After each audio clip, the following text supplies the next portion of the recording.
A bustling city street, the hum of traffic, the chatter of pedestrians, and the glow of neon signs reflecting off wet pavement. It's just another evening in the heart of downtown, but inside a nearby TV studio, something shocking is about to unfold. A popular talk show host, let's call him Mark, is preparing for his live broadcast. Mark is known for his sharp wit, his controversial takes, and his ability to push boundaries. His show thrives on drama, and tonight he's about to take it too far. As the cameras roll, Mark steps onto the stage, greeted by the applause of his audience. He's charismatic, confident, and always ready with a biting remark. But tonight, his target isn't a celebrity or a politician, it's a homeless man sitting just outside the studio. Earlier, during a commercial break, Mark had spotted the man, let's call him James, sitting on the sidewalk with a small handwritten sign that read, "Kindness is free."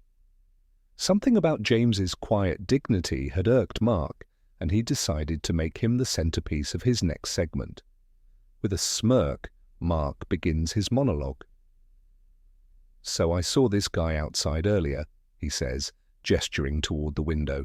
"He's holding a sign that says, 'Kindness is free.' I mean, come on, buddy. If kindness is free, why are you still sitting out there?"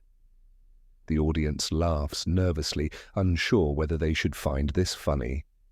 Mark continues, mocking James's appearance, his situation, even the simplicity of his sign. The camera cuts to James, who sits silently, head bowed, as the laughter echoes around him. The segment ends and Mark moves on to his next topic, but the damage is done.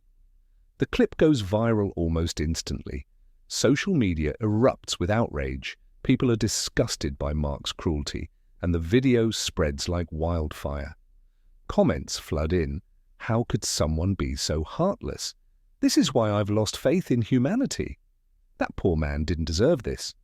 For days, the story dominates the news cycle, and Mark's reputation takes a hit. Sponsors start pulling out, and his ratings begin to drop.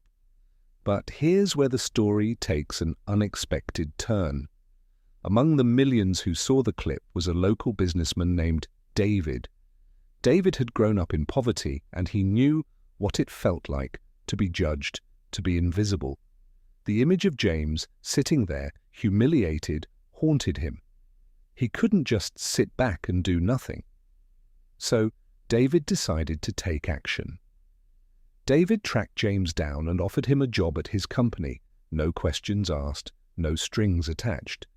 James was stunned. He hadn't worked in years, and here was someone offering him a chance to rebuild his life. But David didn't stop there. Inspired by James's sign, he started a campaign called "Kindness is Free." He encouraged people to perform small acts of kindness and share their stories online.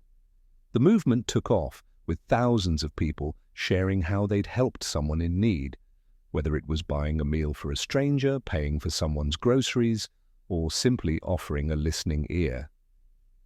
The hashtag number, "Kindness is Free," trended for weeks, and donations poured in to support homeless shelters and community programs. Meanwhile, Mark's career continued to spiral. Sponsors pulled out, viewers turned away, and his show was eventually cancelled. But here's the twist. Mark didn't just fade into obscurity. He reached out to James and David, asking for a chance to make things right. He publicly apologized on social media, admitting that he had been wrong and vowing to use his platform for good. James and David, showing the very kindness Mark had once mocked, agreed to meet with him. Together they started a foundation to help homeless individuals find jobs and housing, with Mark using his media connections to raise awareness and funds. The story of James, David, and even Mark is a powerful reminder that no one is beyond redemption, and that even the smallest act of kindness can spark a chain reaction of change. It's easy to lose faith in humanity when we see cruelty and indifference, but stories like this remind us that there's still good in the world, and that each of us has the power to make a difference. So the next time you see someone struggling, remember James's sign, kindness is free. You never know how much of an impact your actions might have. And who knows, you might just restore someone's faith in humanity, including your own.